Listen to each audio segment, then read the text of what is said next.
আসসালামু আলাইকুম ওয়া রাহমাতুল্লাহি ওয়া বারাকাতুহু। আলহামদুলিল্লাহ। সমস্ত প্রশংসা আল্লাহ সুবহানাহু ওয়া তাআলার জন্য। অতঃপর দুরূদ এবং সালাম বর্ষিত হোক আমাদের প্রিয় নবী রাসূলুল্লাহ সাল্লাল্লাহু আলাইহি সাল্লামের প্রতি। আজকে আপনারা দেখতে পাচ্ছেন আমাদের একটি বিশেষ লাইভ। এটা ইদানিং দেখছি নাস্তিকরা খুব সূরা তওবার ৫ নম্বর আয়াত নিয়ে কিছু মিথ্যাচার করছে, কিছু অভিযোগ করছে।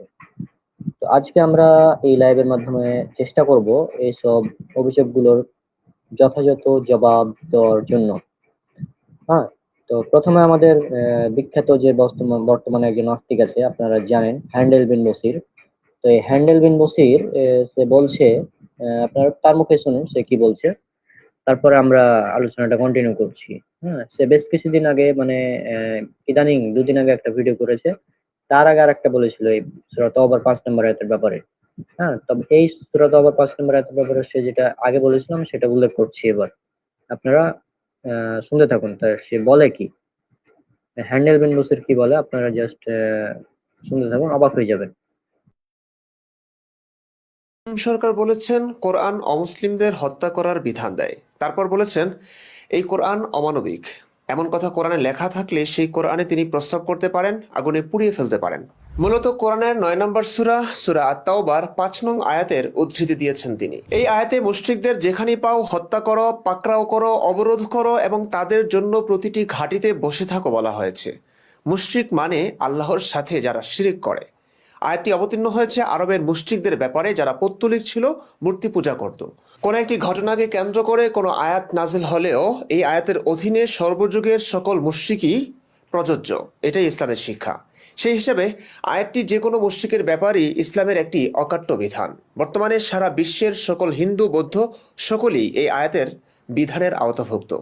মানে ইসলাম অনুযায়ী তাদের বিধান মৃত্যুদণ্ডই। তার মানে অসীম সরকার যা বলেছেন তা ১০০% সত্য। আপনারা শুনলেন হ্যান্ডেল বিন বসিরের যুক্তি। হ্যাঁ, সে বলছে যে এটা এই যে সূরা তওবার যে ৫ নম্বর আয়াতটা, এটা সে প্রথমে স্বীকার করে নিল যে এটা একটা নির্দিষ্ট প্রেক্ষাপটে নাজিল করা হয়েছে। তারপরে সে মানে একটা কুযুক্তি দিল। সে বলছে যে যদিও এটা সে সময়ের আরবের মুশরিকদের জন্য নাজিল করা হয়েছিল, কিন্তু বর্তমান প্রেক্ষাপটেও এটা কার্যকর হবে হ্যান্ডেল বিন বসিরের মানে যুক্তি অনুযায়ী। তো অর্থাৎ সে বলছে এই আয়াতটি বর্তমানে সকল যত ধরনের অমুসলিম আছে প্রত্যেকের জন্য প্রযোজ্য হবে। হ্যাঁ, তো তাহলে এই আয়াতটা যদি সর্ব মানে যদি প্রযোজ্য হয়, যদিও এই আয়াতে হত্যার কথা সরাসরি ভাবে উল্লেখ করা হয়নি যে মুশরিকদের দেখলেই হত্যা করতে হবে, এরকমটা বলা হয়নি।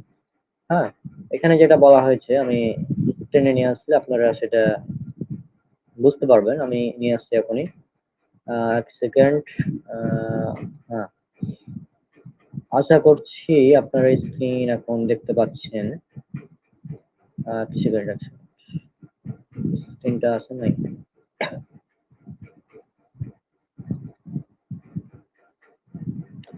আচ্ছা, স্ক্রিনে এসেছে কিনা আমাকে বলবেন।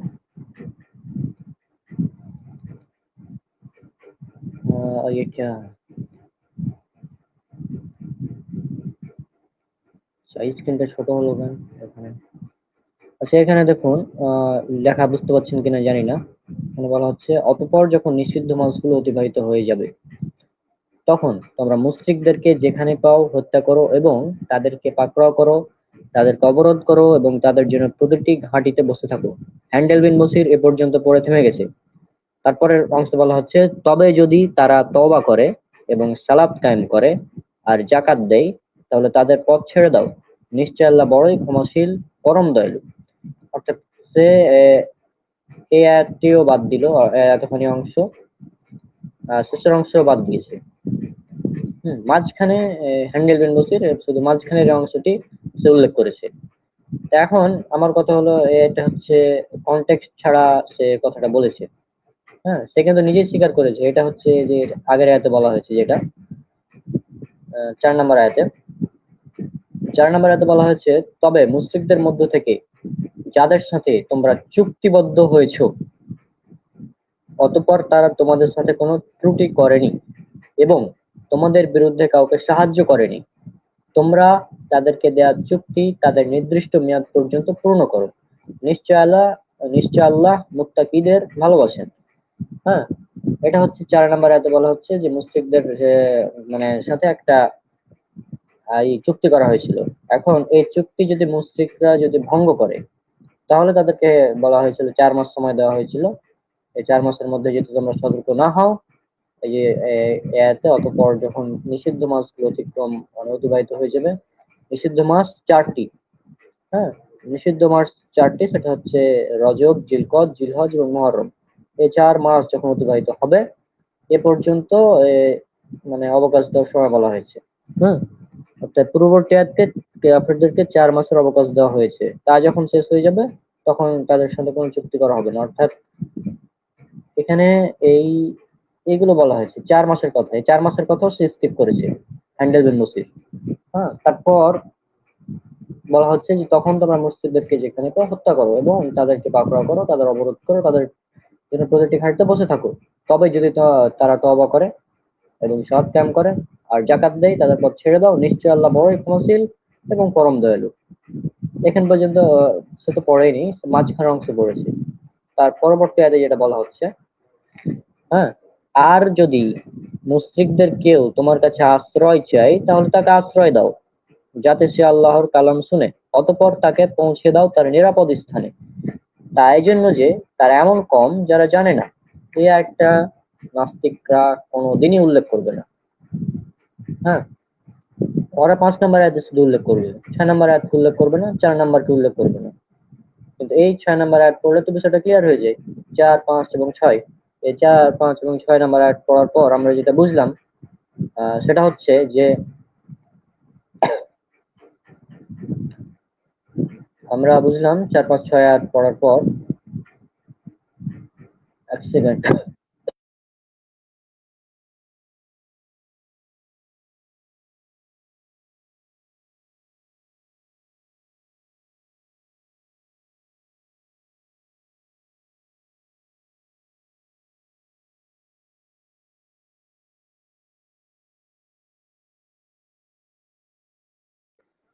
তো আমরা এই সূরা তওবার 4, 5 এবং 6 নম্বর আয়াত পড়ার পরে যেটা বুঝলাম, সেটা হচ্ছে এই 3টি আয়াত পড়ার পর আমরা বুঝলাম যে এটা মূলত প্রথমত একটা শান্তি চুক্তি হয়েছিল, 1 নম্বর পয়েন্ট।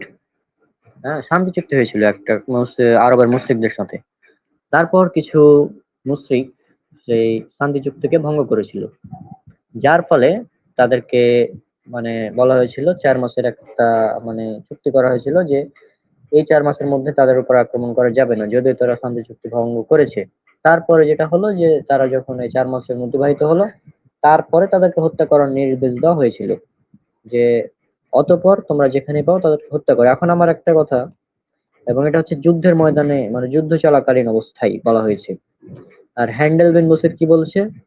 সে বলছে যে এটা সমগ্র অমুসলিমদের জন্য, সমগ্র মানে যেখানেই পাও। এখন মনে করেন আপনি রাস্তা দিয়ে হেঁটে যাচ্ছেন, একজন অমুসলিমকে দেখলেন, হ্যান্ডেল বিন বসিরের যুক্তি অনুযায়ী আপনাকে ওই অমুসলিমকে হত্যা করতে হবে। এটা হচ্ছে হ্যান্ডেল বিন বসিরের যুক্তি।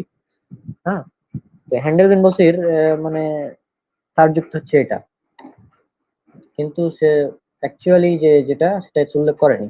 আর সে কি বলছে, কোরআনের আয়াতগুলো যদিও নির্দিষ্ট প্রেক্ষাপটে নাযিল হয়েছে, তারপরেও সেটা যে কোনো ক্ষেত্রে প্রযোজ্য হবে। তো আমরা এখন আরো কিছু এরকম আয়াত উল্লেখ করি যেটা সকল ক্ষেত্রেই প্রযোজ্য হবে।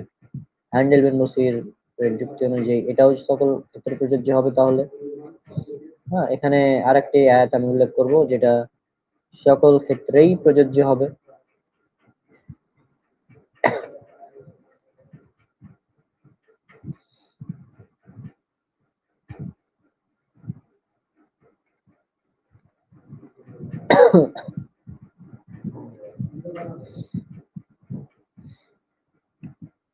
তো এক্ষেত্রে এক সেকেন্ড, স্ক্রিন গায়েব হয়ে যাচ্ছে কেন বারবার?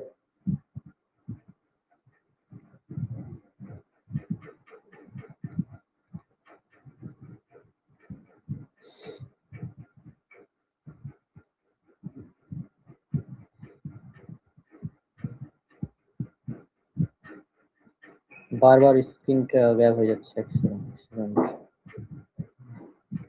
সেভাবে থাক। যেমন শেয়ার স্ক্রিনে দিয়েছি, স্ক্রিন একদম মানে পুরোটাই হারিয়ে যাচ্ছে।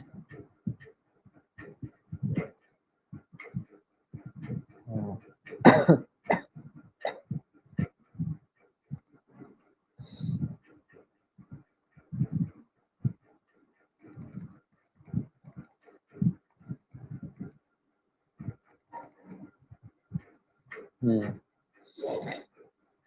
তো এখানে বলা হচ্ছে, এখানে আপনারা দেখতে পাচ্ছেন সূরা মাইদা সূরা নাম্বার 5 আয়াত নাম্বার সূরা সূরা 5 আর এটা হচ্ছে আয়াত নাম্বার 32। সূরা মাইদা সূরা নাম্বার 5 আয়াত নাম্বার 32। এখানে বলা হচ্ছে এখানে second, এখানে বলা হচ্ছে সূরা মাইদার 32 নম্বর আয়াতে, এ কারণে আমি বনী ইসরায়েলের উপরে হুকুম দিলাম যে যে ব্যক্তি কাউকে হত্যা করা কিংবা জমিনে ফাসাদ সৃষ্টি করা ছাড়া যে কাউকে হত্যা করলো সে যেন সব মানুষকে হত্যা করবে, আর যে তাকে বাঁচালো সে যেন সব মানুষকে বাঁচালো। হ্যাঁ, আর অবশ্যই তাদের নিকট আমার রাসূলগণ স্পষ্ট নিদর্শন নিয়ে এসেছে, তা সত্ত্বেও এরপর এরপর জমিনে তাদের অনেকে অবশ্যই সীমা লঙ্ঘনকারী। এখানে যেটা বলা হচ্ছে সেটা হচ্ছে যে ব্যক্তি কাউকে হত্যা করা কিংবা জমিনে ফাসাদ সৃষ্টি করা ছাড়া যে কাউকে হত্যা করলো সে যেন সব মানুষকে হত্যা করলো, আর যে তাকে বাঁচালো সে যেন সব মানুষকে বাঁচালো। এখন হ্যান্ডেল বিন বসিরের লজিক, যে বলছে যে কোরআনের আয়াতগুলো মূলত যদি নির্দিষ্ট প্রেক্ষাপটে নাজিল হয়েছে তারপর এটা সমগ্র মানুষের জন্য প্রযোজ্য। তো এই আয়াত সমগ্র মানুষের জন্য প্রযোজ্য, তাই না? অবশ্যই এই আয়াত সমগ্র মানুষের জন্যই প্রযোজ্য হবে, কারণ এখানে বলা হচ্ছে যে ব্যক্তি কাউকে হত্যা করা, এখানে কিন্তু কোনো মানুষ মানে মুশরিক, হিন্দু, খ্রিস্টান, বৌদ্ধ, মুসলিম কোনো কিছুই বলা হয়নি, কোনো ধর্মের কথা উল্লেখ করা হয়নি। এখানে বলা হয়েছে মানুষ, মানুষকে বলা হয়েছে। হতে পারে সে মানুষটা নাস্তিক, হিন্দু, খ্রিস্টান, বৌদ্ধ, যে হোক। হ্যাঁ, বিনা কারণে যদি কোনো ব্যক্তি কোনো মুসলিমকে, কোনো বিনা কারণে যদি কোনো ব্যক্তি কোনো মানুষকে হত্যা করে সেই জন্য সব মানুষকে হত্যা করলো, আর যদি কোনো ব্যক্তিকে বাঁচায় সেই জন্য সব মানুষকে বাঁচালো। এটা হচ্ছে ইসলামের প্রকৃত শিক্ষা। আর হ্যান্ডেল বিন বসির হ্যান্ডেল বিন বসির কিন্তু এটা স্বীকার করে নিয়েছে যে কোরআনের আয়াতগুলো মূলত সমগ্র মানুষের জন্যই প্রযোজ্য। হ্যাঁ, অর্থাৎ হ্যান্ডেল বিন বসির বলেছে যে কোরআনের আয়াতগুলো সমগ্র মানুষের জন্যই প্রযোজ্য, অর্থাৎ সমগ্র টাইমের জন্য প্রযোজ্য, যদিও নির্দিষ্ট প্রেক্ষাপটে নাজিল করা হয়েছে। সুতরাং আমরা বলতে পারি হ্যান্ডেল বিন বসিরের লজিক অনুযায়ী এখানে এই এই আয়াত দ্বারা বলা হচ্ছে, এই আয়াত দ্বারা বলা হচ্ছে আমাদের মানে সমগ্র মানুষ জাতিকে মানে বাঁচানোর কথা বলা হচ্ছে। যে ব্যক্তি কোনো বিনা কারণ যদি কোনো মানুষকে হত্যা করে সেজন্য সমগ্র মানুষকে হত্যা করলো। হ্যাঁ, এখন বিনা কারণে কিন্তু অপর নিরপরাধী মুশরিক বা হিন্দু বা অমুসলিমদেরকে কিন্তু হত্যা করতে মানে নিষেধ করেছে কোরআন। এটা আছে সূরা মুমতাহিনা, সূরা মুমতাহিনার 8 নম্বর আয়াতে আপনারা এটা পেয়ে যাবেন। 60 নম্বর সূরা মুমতাহিনা, সূরা মুমতাহিনা সূরা নম্বর 60 আয়াত নম্বর 8, 16, 18, 16, 8, অর্থাৎ সূরা মুমতাহিনার 8 নম্বর আয়াত বলা হচ্ছে। এখন আমি 8 নম্বর আয়াতটা উল্লেখ করব এখানে স্ক্রিনে। সেকেন্ড, আমি এখন সূরা মুমতাহিনার 8 নম্বর আয়াতটা স্ক্রিনে নিয়ে আসছি। সূরা মুমতাহিনা সূরা নম্বর 8।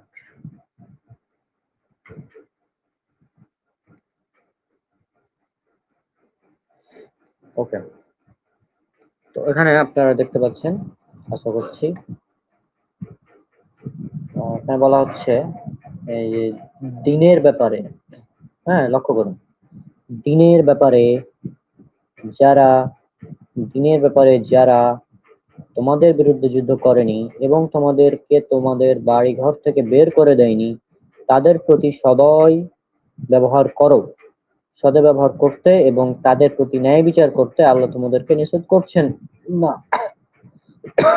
অর্থাৎ দিনের ব্যাপারে যারা তোমাদের বিরুদ্ধে যুদ্ধ করেনি এবং তোমাদেরকে তোমাদের বাড়িঘর থেকে বের করে দেয়নি, তাদের প্রতি সদয় ব্যবহার করতে এবং তাদের প্রতি ন্যায় বিচার করতে আল্লাহ তোমাদেরকে নিষেধ করছেন না। নিশ্চয় আল্লাহ ন্যায়পরায়ণদেরকে ভালোবাসেন। এখন আমি বলি, এই হ্যান্ডেল বিন বসির মনে করেন একটা বাড়িতে আছে, তো কেউ যদি তাকে হ্যান্ডেল বিন বসির বাড়ি থেকে বের করে দেয়, তখন হ্যান্ডেল বিন বসির কি করবে? সে পুলিশের কাছে গিয়ে হয়তো বলবে বা নিজেই হয়তো যুদ্ধ করতে পারে, ও তো হ্যাঁ বলা যায় না ওর কথা। হ্যাঁ, ও কি করবে না করবে।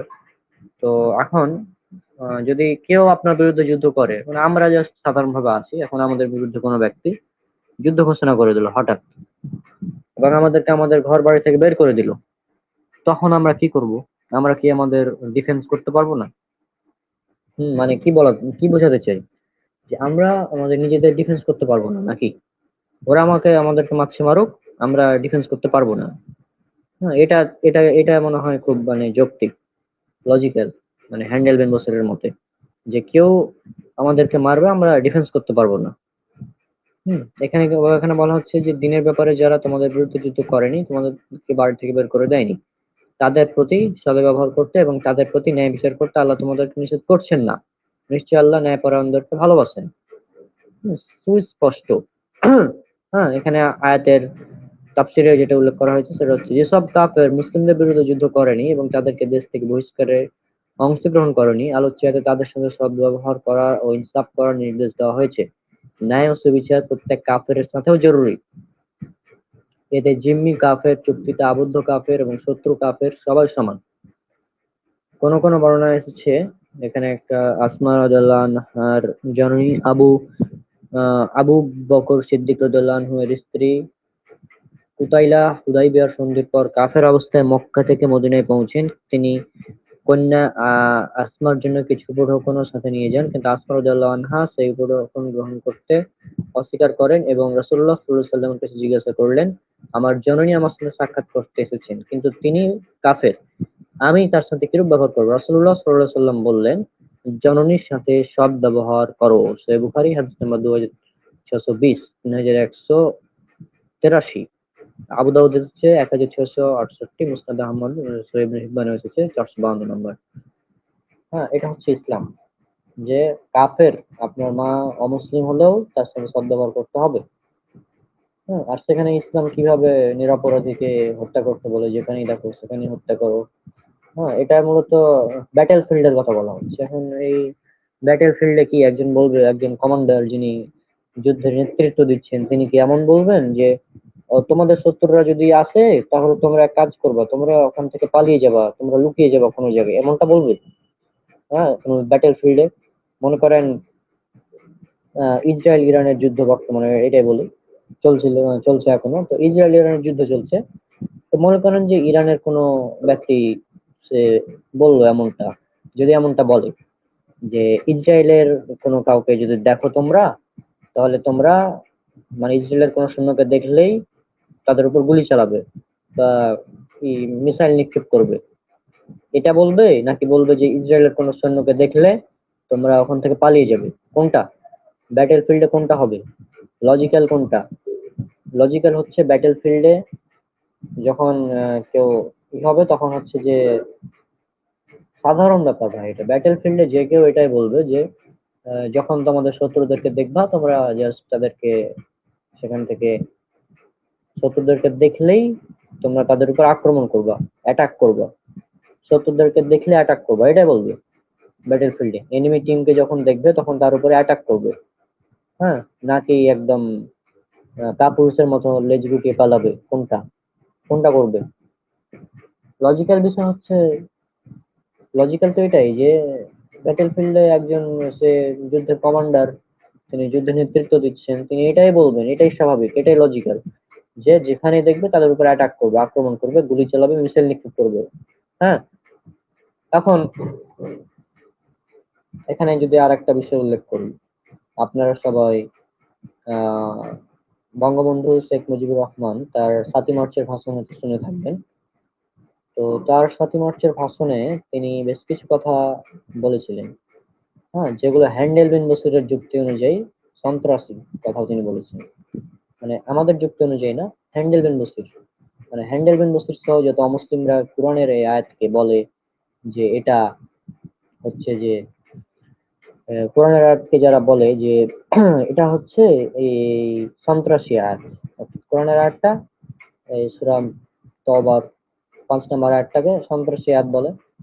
হ্যাঁ, তো এখন আমি যেটা উল্লেখ করতে যাচ্ছি সেটা হচ্ছে শেখ মুজিবুর রহমানের ভাষণ। এখন আমি যদি এই পুরো ভাষণকে বাদ দিই, যে অনেক বড় একটা ভাষণ, একটা প্রেক্ষাপট, ভাষণ চলছে চলছে চলছে, এগুলো আমি স্কিপ করলাম, মানে হ্যান্ডেল বিন বসির যেটা করেছে এগুলো স্কিপ করতে করতে আমি শেষ পর্যন্ত দেখলাম যে আহ আমরা শেষের লাইনটা যদি শেষের দিকে তিনি একটা কথা বলেছেন যে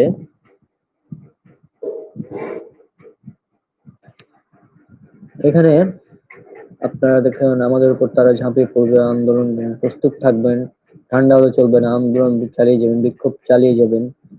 হ্যাঁ, তারপর রক্ত যখন দিয়েছি রক্ত আরো দেব, মানুষ মুক্ত করে ছাড়বো ইনশাল্লাহ, এগুলো তো আমরা খুব দেখেছি।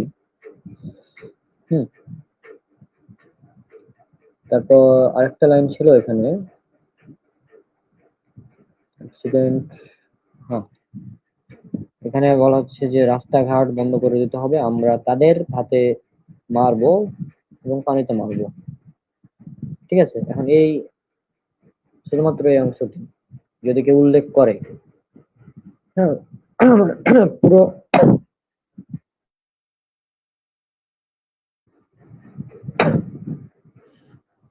পুরো প্রেক্ষাপটকে বাদ দিয়ে যদি শুধু এই অংশ, এই লাইনটা কেউ যদি উল্লেখ করে যে রাস্তাঘাট বন্ধ করে দিতে হবে, আমরা তাদের হাতে মারবো এবং তাদের পানিতে মারবো, অর্থাৎ তাদেরকে মারবো, অর্থাৎ এক ধরনের মানে সন্ত্রাসীমূলক বাক্য তাদের মতো। হুম, শুধু যদি এই অংশটুকু উল্লেখ করা হয়। হ্যাঁ, এখন এটা তিনি কেন বলেছেন? কারণ বাঙালি মুসলিমদের মানে মানুষদেরকে তিনি জাগ্রত করার জন্য বলেছিলেন, যাতে তারা যুদ্ধে অংশগ্রহণ করে, তাই না? তো কোরআন মাজিদে তো এমনটা বলা হচ্ছে যে যুদ্ধ ব্যাটেল ফিল্ড চলছে, সে সময় বলা হচ্ছে যে যখন তোমরা দেখবা যে তোমাদের কোনো শত্রু তোমাদের উপর আক্রমণ করতে আসছে, তখন তোমরা তাদেরকে যখনই দেখতে পাবা তখনই তাদের উপর আক্রমণ করো, তাই না? এটা তো বলা হচ্ছে। এখন এটা যদি আহ এই বাক্যটা যদি মুক্তিযুদ্ধের সবচেয়ে বড় হয়, মানে কি বলা যায়, প্রাণ শক্তি, একই বাক্য,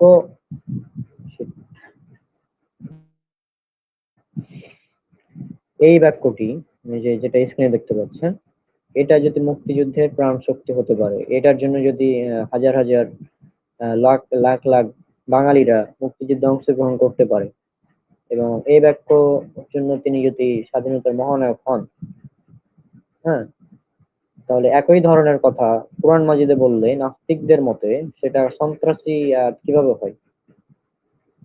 না, এটা তো ইলজিক্যাল বিষয়, ডাবল স্ট্যান্ডার্ড মনোভাব। হ্যাঁ, মানে এক কথায় এগুলো হাস্যকর। তারপর সূরা মুমতাহিনার ৬০ নম্বর সূরা ৮ নম্বর আয়াতে স্পষ্ট বলে দেওয়া হচ্ছে যে দিনের ব্যাপারে যারা তোমাদের বিরুদ্ধে যুদ্ধ ঘোষণা করেনি তাদের এবং তোমাদেরকে ঘর বাড়ি থেকে বের করে দেয়নি তাদের প্রতি সদয় ব্যবহার করতে এবং তাদের প্রতি ন্যায় বিচার করতে আল্লাহ তোমাদেরকে নিষেধ করছেন না। নিশ্চয় আল্লাহ ন্যায়পরায়ণদেরকে ভালোবাসেন, এটা বলা হচ্ছে।